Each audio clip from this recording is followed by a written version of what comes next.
பிரேம்ஜி என் காதலரா? அவர் எனக்கு எப்போதும் ஸ்பெஷல் தான். மனம் திறந்த சோனா.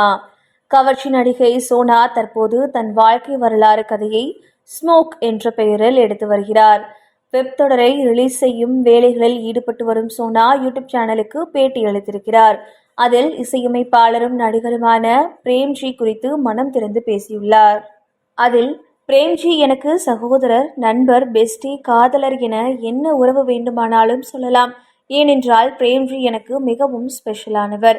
அப்படி சொல்வதற்கு காரணம் நாங்கள் காதலித்தோம் என்று அர்த்தமில்லை. இன்று வரை அவர் என்னை பார்த்தாலே புரொடியூசர் மேடம் என்றுதான் அழைப்பார். படப்பிடிப்பில் எத்தனை பிரச்சனைகள் இருந்தாலும் என்னை அமைதிப்படுத்தும் நபராக பிரேம்ஜி இருந்தார். என் வாழ்க்கையில் மிகவும் முக்கியமான மற்றும் சிக்கலான நேரங்களில் என்னை என் கூட இருந்து சமாதானப்படுத்துவார். வெளி உலகில் அவர் எப்படி இருந்தார் என்பது எனக்கு தெரியாது. ஆனால் எனக்காக எப்போதும் அக்கறை கொண்ட நண்பராகவே இருந்தார்.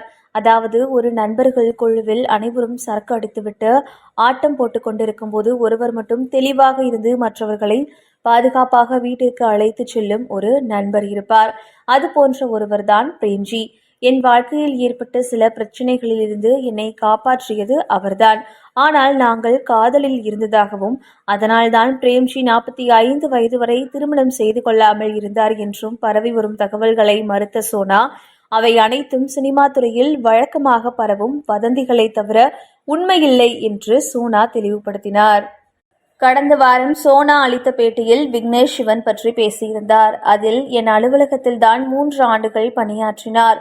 நிறைய ஒர்க் போய் கொண்டிருந்தது. அப்போது திடீரென நயன்தாராவை சந்தித்து நானும் ரவுடிதான் படத்தை ஆரம்பித்தார். அதன் பின்னர் அப்படியே போய்விட்டார். எங்களுக்குள் எந்த பிரச்சனையும் இல்லை, எந்தவித தொடர்பும் இல்லை.